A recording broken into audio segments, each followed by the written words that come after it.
Bienvenue dans cette nouvelle revue de moi-même, Jetfire. Cette fois-ci, Devastator, Hercule, alias tous les véhicules de construction. Nommez-les comme vous voulez, mais ça reste pour moi Devastator. Les 6 véhicules verts et violets. Quelle couleur de merde. Mais c'est pas grave. Ce sont des véhicules de construction. Bon, comme vous voyez tout de suite, toutes des Deluxe assez gros. Bien entendu, les deux pattes sont gigantesques. Le bas du torse, le haut du torse, son bras droit, son bras gauche, de son point de vue à Hercule. Honnêtement, je regrette pas mon choix. J'adore ces 6-là. J'ai vu des revues de McToys, tout ça, puis je le trouve tellement mal fait, quasiment du animated. Pour de vrai, là, ça c'est vraiment du classique. C'est vraiment, ça fait avec les classiques. Sont gros, sont massifs, sont différents aussi des G1. Ils sont géniaux. Beaucoup de détails, du chrome, des couleurs aussi un peu, faut l'avouer, les couleurs. J'ai jamais vu des véhicules de construction de cette couleur-là. À part lui. Mais le reste du temps, c'est tous des véhicules d'autres couleurs, me semble. Mais bon, à peu près ça. Ils ont de la gueule. Vraiment. Je regrette pas mon choix. Je remercie Rodimus encore. Voici les 6 véhicules de construction.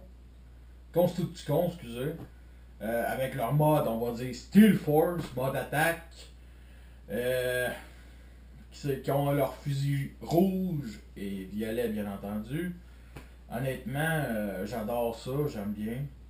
Ils ont permis de mettre toutes les armes partout.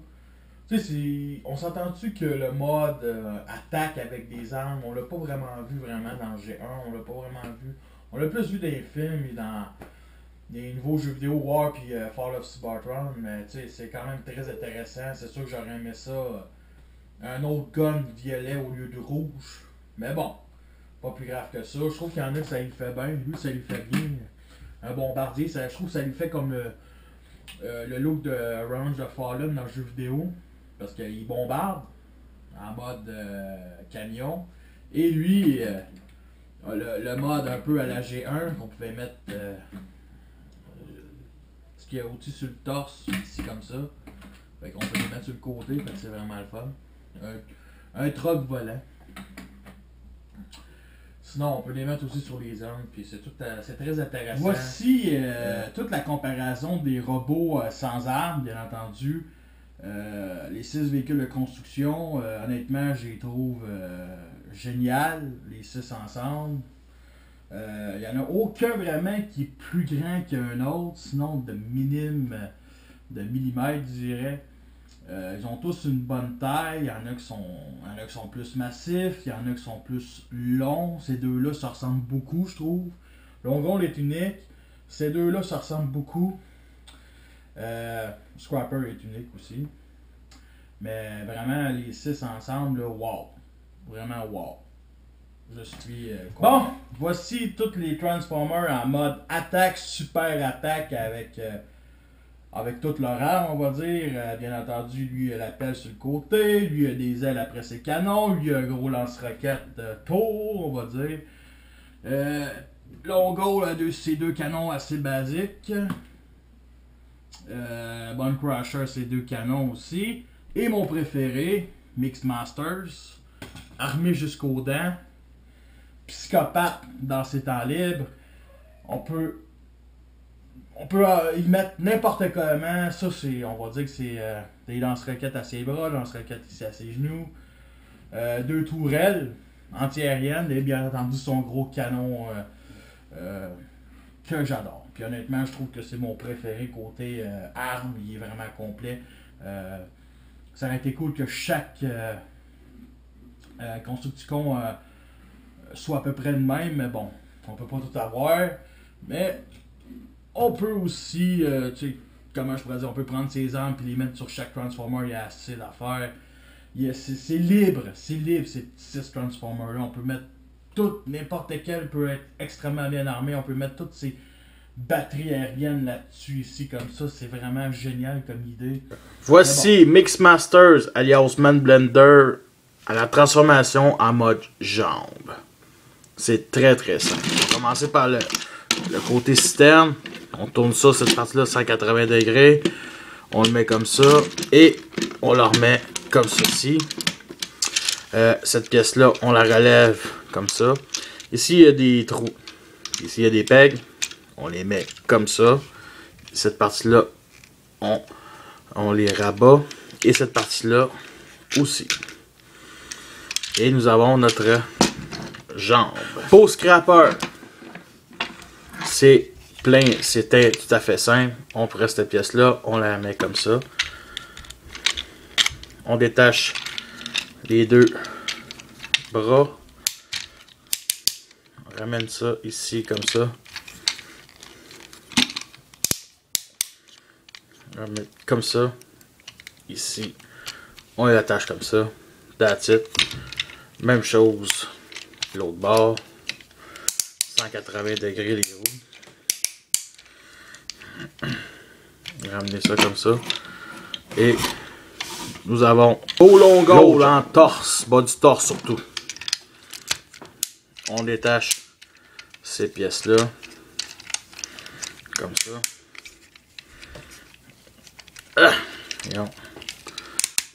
Comme ça. Ceci. 180 degrés. Et cette pièce-là, on la ramène comme ça. Ici comme ça. Et ça, on la ramène là pour l'instant. Pour le mode combineur de hook, c'est bien simple. On enlève la grue. On descend ici ces pattes. Là, ce qui est un peu dommage, c'est qu'il faut des fois peut-être utiliser des ongles quand on n'a pas une clé. Ouais. Comme ça. On combine. La tête. Ok, il y a cette pièce-là ici qu'il faut qu'on sorte. Comme ça. Ça se clipse comme ceci. On place la tête comme ça là. On la remonte un peu. Ce qui est un peu dommage, c'est que mon exemplaire, lui, il n'est pas capable de vraiment le coincer. Et la grue, cette partie-là, juste 90 degrés, comme ça. Et on le met comme ça. Bon, ici le visage. Et il manque une petite affaire. C'est bien simple. Avant il faut qu'on sort ces pièces-là ici. Ah, c'est ça que j'aime le plus avec ce véhicule-là. J'ai pas d'ongle, puis ça paraît. Là, celui-là, il va peut-être plus sortir. Lui, il est vraiment en tête. Lui, il est vraiment serré, j'en reviens pas. Ouais. La clé.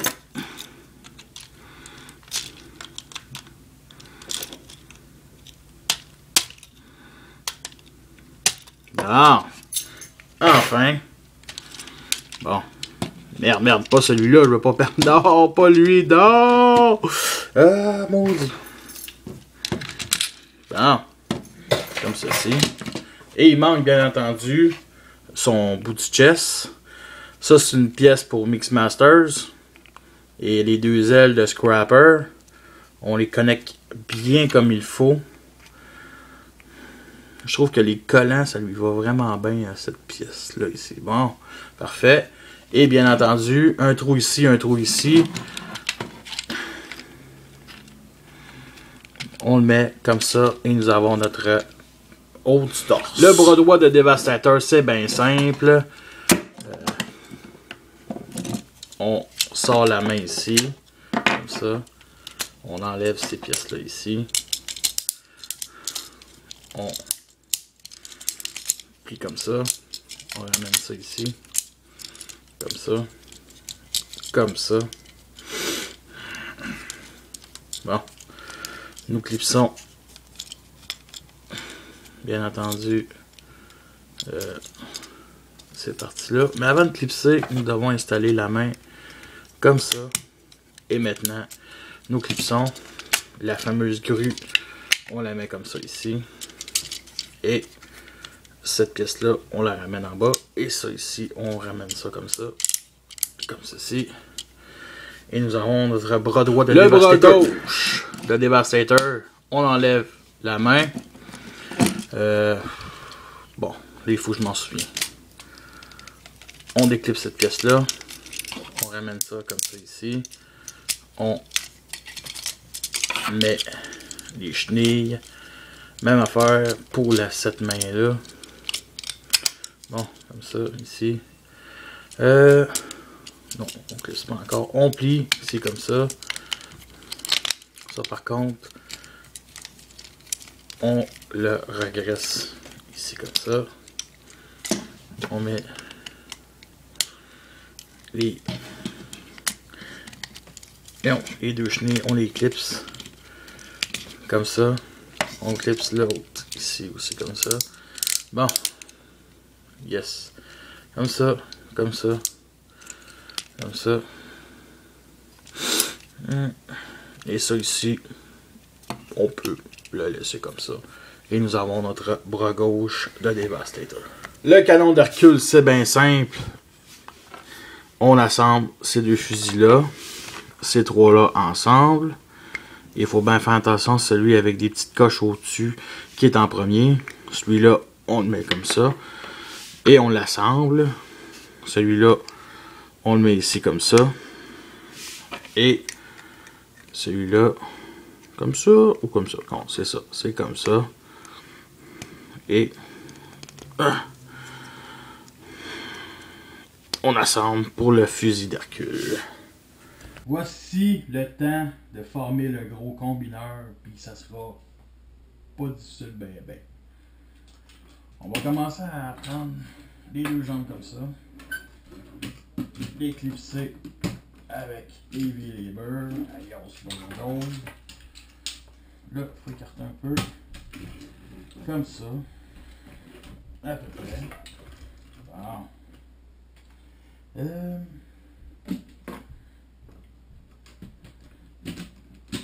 Lui, et on met cette pièce-là ici, comme ça. Comme ça. C'est supposé se combiner. Bon. Wow. Wow. Ça, j'ai oublié une petite shot par contre. Bon. Ah. Comme ça.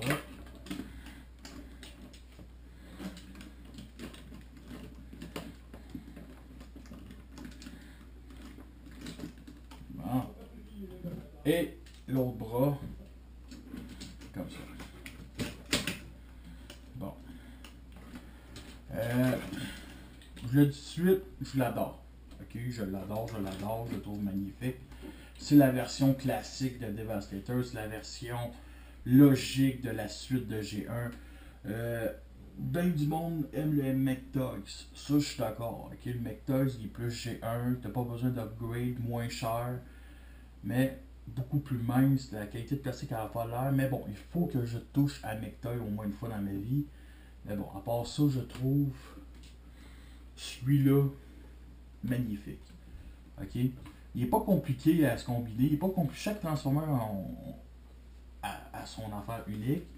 Il se pose bien. Moi, ce qui me dérange par contre, un point négatif, puis c'est un petit point négatif, c'est ça ici. Moi, là, j'ai une étagère, ok? Moi, il faut que je le mette en avant, tout ça pour ça. Mais, tu sais, je veux dire, je perds de la place, là. Tu sais, pour moi, ça doit être. Pour moi, là, ça doit prendre une place d'un leader à cause de ses jambes. Parce qu'on s'entend-tu qu'il n'y a rien, aucun Transformer qui l'atteigne au-dessus de son torse sur mon étagère. Bon. On va mettre le canon. Comme ça. Bon, comme ça. Là, par contre, il faut fermer la main. Je vous montrerai pas le canon rouge, ok? Je trouve laid, je trouve inutile, il y a une pièce qui est cassée, fait que ça sert vraiment à rien de le montrer. Son pistolet, vraiment, les 6 pistolets qui se transforment en gros pistolet, c'est une bonne idée, c'est l'idée, je dirais pas que c'est l'idée du siècle, mais c'est comme, tu sais, ça fait pas de pièces de trop, parce que tu sais, il faut l'avouer, il y a de la place pour mettre les pistolets, mais bon. sur chacun des robots, mais bon, j'aime mieux le fait que lui se transforme en gros pistolet. Je trouve qu'il a de la gueule vraiment assez gros. C'est aussi, la taille est aussi grosse qu'un Suprême. Même, je dirais, un petit peu plus petit. Et je veux vous montrer une comparaison avec un Deluxe. Ok? Voici Blur Génération. Et voici une comparaison avec un Voyager. Ok? Il aurait pu se faire plus gros, oui, mais bon, en réalité, je trouve que ce jouet est vraiment formidable. Ce n'est pas un jouet, c'est une pièce de collection. Pas mal tous ceux qui l'ont acheté le veulent. Je veux dire, ceux qui l'ont voulu l'ont déjà acheté. Je pense pas qu'en regardant ma revue, vous avez l'intention de l'acheter. Je pense que votre choix est déjà fait. Il est beau, il est magnifique, c'est une pièce. J'adore les Decepticons. Je le trouve vraiment beau. Je le trouve mieux réussi que Uranos. Que lui. J'adore les aérobots, sérieux. J'aime beaucoup les aérobots, mais je trouve que j'attends peut-être une autre compagnie de tiers pour faire des aérobots pour de vrai. Mais bon, c'est pas plus grave que ça. Tous les détails, les collants Rupo Label fait que ce jouet est encore plus merveilleux. S'il n'y avait pas eu les collants, il aurait été autant merveilleux. Mais moi, le fait que j'ai eu les collants avec, c'est une pièce qui appartenait à notre cher ami Rodimus. Et je ne comprends pas pourquoi il me l'a vendu. Il est quand même très beau. Je ne crois pas qu'Hasbro, un jour, vont réussir à faire un vrai Devastator. C'est pas avec des combineurs comme Butchicus for the Spartan qui vont faire vraiment attirer la clientèle. S'ils veulent faire un combineur Constructicon, il faut qu'il soit pareil comme ça. Je vais finir aussi. Les yeux sont sur light piping. Puis aussi, il me semble, une lunette qui va avec. Puis moi, la lunette, je l'ai pas. En tout cas, c'est bien bizarre. Mais, en tout cas, il y a vraiment de la misère un peu. Le visage n'aurait pas de s'enlever. Mais il y a une dernière option à ça aussi. Ok? Ça, il faut enlever l'arme. Par contre, l'arme, ce qui est un peu dommage, c'est que la poignée, ça détache très facilement.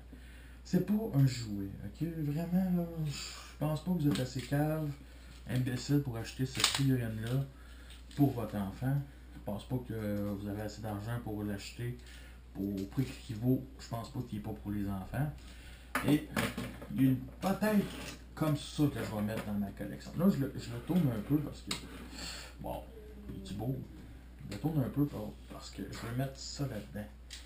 Puis, cette partie-là, il y a une des poignées qui doit être bon, comme ça. Ça, la poignée de 7, sinon il y a ça. Bon. Yeah. Bon, ça à peu près comme ça. Ça comme ça. On va tourner un peu cette pièce-là. Bon. Ouais. En tout cas.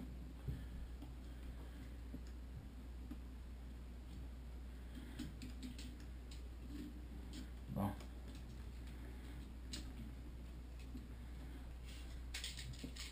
Non, c'est ça. Voyons. Comme ça. Bon. Comme ça. Bon. Et. Oh. Ça, on va plier un petit peu. Ça, on va. Bon. Ça, on va juste le lever un petit peu comme ça. Bon. Bon. On peut le mettre comme ça aussi. Regardez ce qu'on peut lui faire faire. Ça va sûrement être de même sur mon étagère. Peut-être pas, peut-être que oui. Mais honnêtement, il est très beau.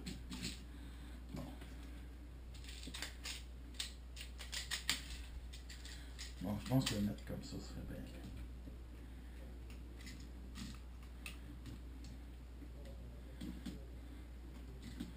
Bon, ça, comme ça. Bon. Ouais. Je vais l'enlever tout de suite. Bon. Et le remettre à sa place. Bon.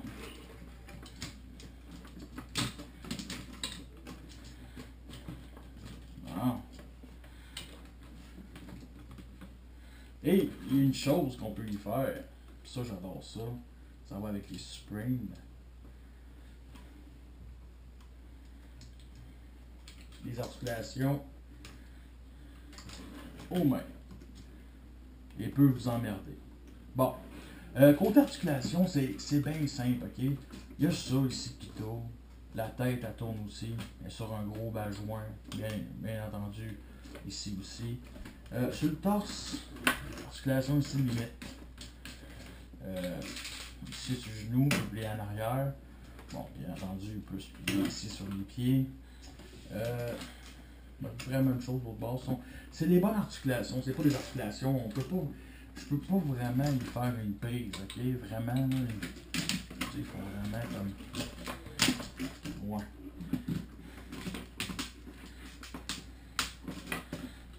En tout cas, vous comprenez ce que je veux dire.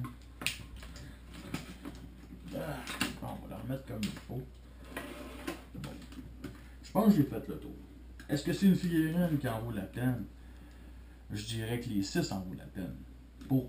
S'il y en a un qui vous déplaît, parce qu'il y en a une coupe, comme je vous ai montré dans mes revues, il y a une coupe de détails qui me déplaît, mais je trouve que pour le résultat final, le gros robot, ça vaut la peine. Ça vaut la peine, c'est un kit vraiment magnifique. C'est la compagnie tiers, c'est TFC. Je regrette vraiment pas d'avoir les achetés avec eux autres. Ils ont fait Uranos. Par contre, Uranos, comme je vous ai dit, il faut que j'y pense 2-3 fois. Mais bon, je trouve ce jouet vraiment merveilleux. Hasbro, en veillant cette merveille-là, doit comprendre qu'un jour, ils n'ont pas le choix de faire ce que les fans veulent, ces figurines-là.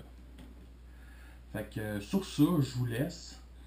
Puis la prochaine va être bien entendu Thundercracker War for Cybertron du moule de Starscream Fall of Cybertron. Fait que merci et à la prochaine.